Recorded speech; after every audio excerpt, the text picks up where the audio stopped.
Top quality और consistent performance के लिए सिर्फ सिल्वर पंप्स। टॉप क्वालिटी और कंसिस्टेंट परफॉर्मेंस के लिए सिर्फ सिल्वर पंप्स, नाम याद रखना। याचं कारण असं आहे की साधारण मार्च एंडला नाशिक कृषी उत्पन्न बाजार समितीपर्यंत मीच त्या ठिकाणी चेअरमन होतो आणि गेली 35 वर्षापासून त्या कृषी उत्पन्न बाजार समितीमध्ये कामकाज मी बघतोय।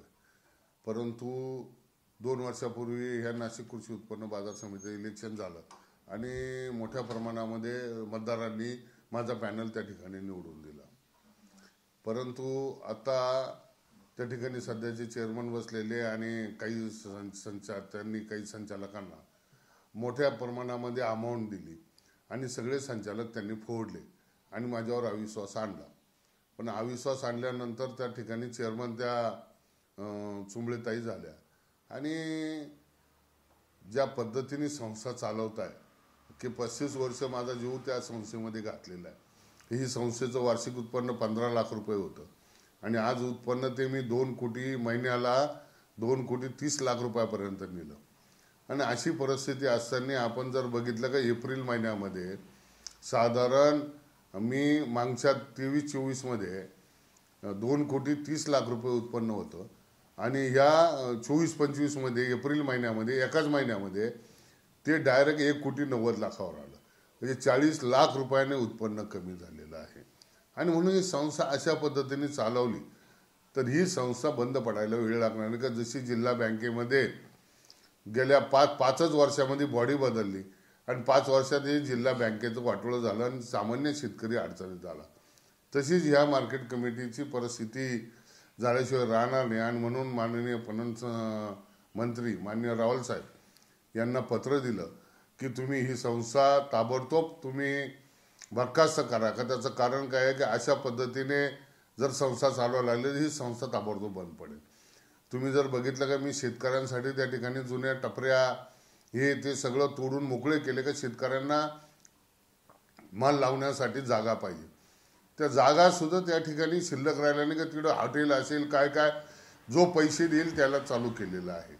आणि अशा पद्धतीने सुद्धा ही संस्थेत अशी कधी प्रथा नव्हती की कॅश पैसे घ्यायचे आणि पावत्यानं फाडता गाड्या सोडून द्यायच्या तर आणि स्वतःसाठी हे पैसे भरायचं काम चालू आहे। तर मोठ्या प्रमाणामध्ये त्या ठिकाणी यांनी हे चालू केलेलं आहे।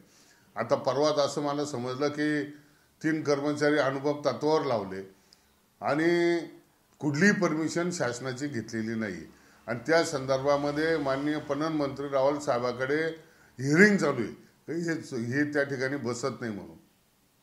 तरी ते डायरेक्ट लावून घेतले आणि त्यांना 3 वर्षाचा काहीतरी फरक दिलेला आहे आणि 3 वर्षाचा फरक त्यांच्या नावाने पैसे घेऊन स्वतःच पैसे घेतलेले आहे। म्हणजे अशा पद्धतीने ही संस्था लुटायच्या मागे लागली तर ही संस्था 2-3 महिन्यामध्ये बंद पडल्याशिवाय राहणार नाही।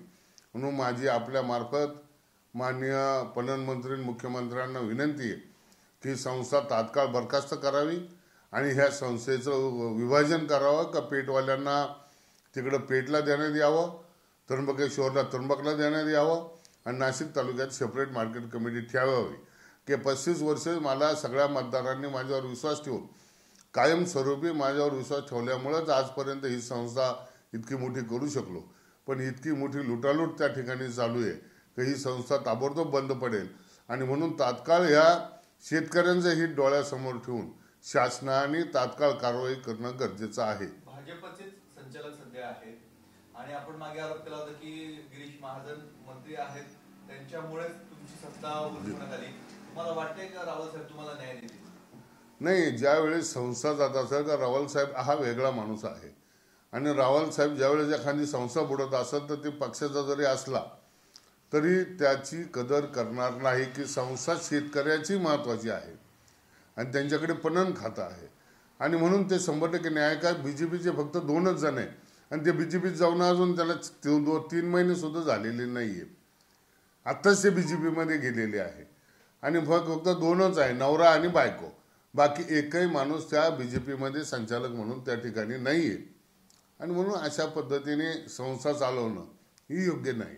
40 लाख कमी झाले उत्पन्न निष्कर्ष काय तुमचा? त्या निष्कर्ष मी सांगितलं की भ्रष्टाचार फार मोठ्या प्रमाणामध्ये आहे की पावत्या न फाडता त्या ठिकाणी तुमच्यावाले कॅश पैसे घ्यायचे आणि गाड्या सोडून द्यायच्या, व्यापाऱ्यांकडून पैसे घ्यायचे कॅशमध्ये आणि गाड्या सोडून द्यायच्या, म्हणूनच उत्पन्न कमी होऊन जातो. आणि त्याचा फटका हा मोठा बसणार आहे का भविष्यात कर्मचाऱ्यांचे पगार सुद्धा त्या ठिकाणी होणार नाहीये, याची सुद्धा काळजी त्या ठिकाणी घेणं गरजेचं आहे.